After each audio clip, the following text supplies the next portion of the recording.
இரு தீபத்தை ஓரமா கொட்டிட்டு அப்புறம் தூங்க கொட்டு மெதுவா கொட்டு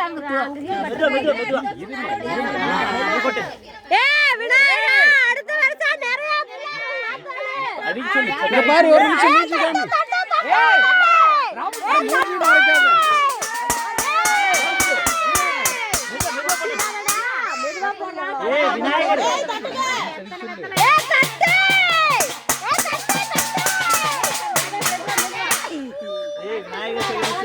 எங்க ஊர் பசங்களுக்கெல்லாம் அடுத்த கல்யாணம் முடிச்சிருவாங்க.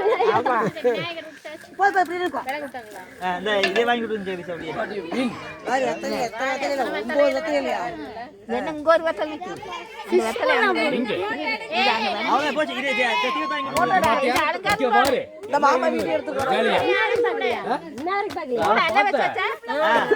சுப்பிரமணிய மறக்காதே அழகா இருக்குடா டேய் சுப்பிரமணி அழகா இருக்குடா